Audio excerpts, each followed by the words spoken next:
Hey all. Hey, how about a little talk through of Helpless, which is the easiest chord song to learn. Just A, D, A, G.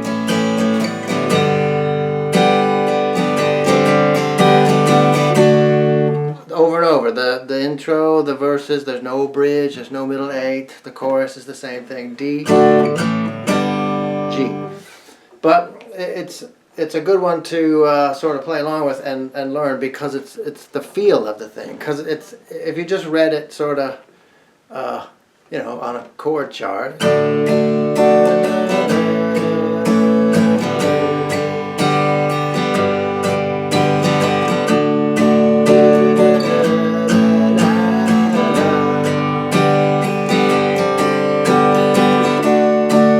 and that's not what it sounds like at all. And in fact, I think there's a story about how they recorded it, and they went through a whole session, couldn't get it right. Went and had dinner and came back at like 3 in the morning after they're all stuffed with tacos and beer, and did it really kind of half asleep. And that's the feel of it, so it's kind of a little bit of a ramshackle sounding recording, I think by design. But that's the trick, is to capture some of that feel. So it's not, there's not a straight up-down strum. It's another good example of one of those, which is interesting, because Neil Young, his strum hand was like a metronome, usually, in almost everything. But this one's very, very different, and it has a totally laid back, almost half-stoned kind of feel to it. So work on that.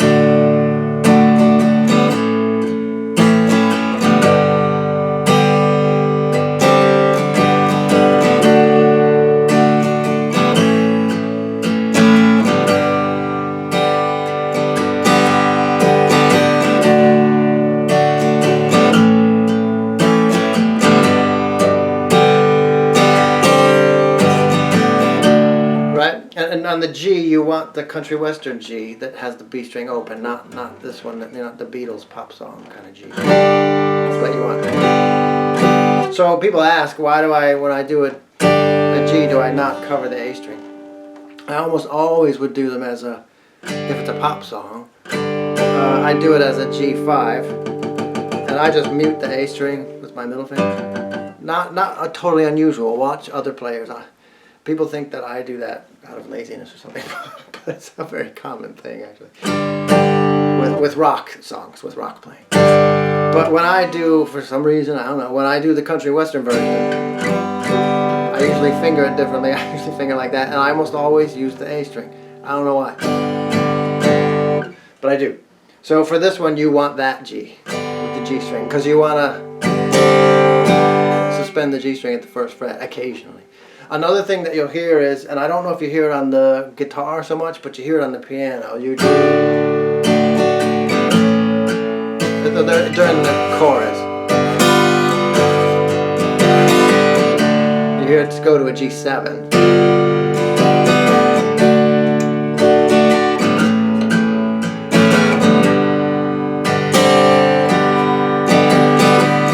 So play around with the timing of it. When you do the D, you don't want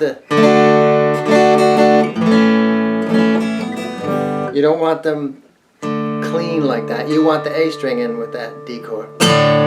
Not that heavy.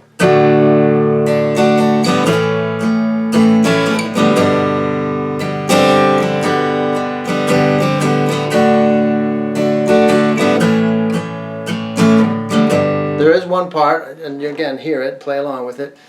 It always comes to during one of the choruses. They have sort of stops, and it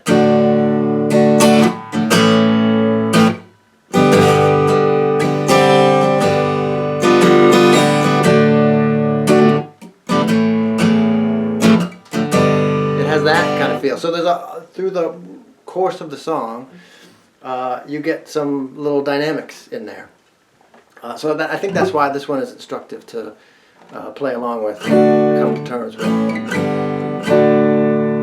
Because again, on paper, it would just look like the most boring thing on earth, D-A-G over and over again. But when you play it and you kind of appreciate it in the right frame of mind.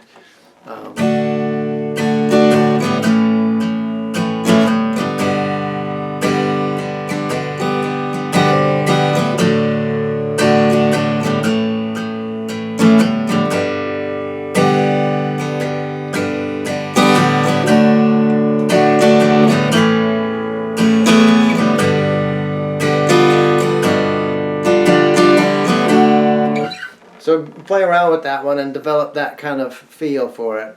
And it's another one of those ones where it's hard to describe the strum, but you can demonstrate the strum, and you can hear the difference between, Love Me Do kind of strumming and this kind of strumming. Good luck.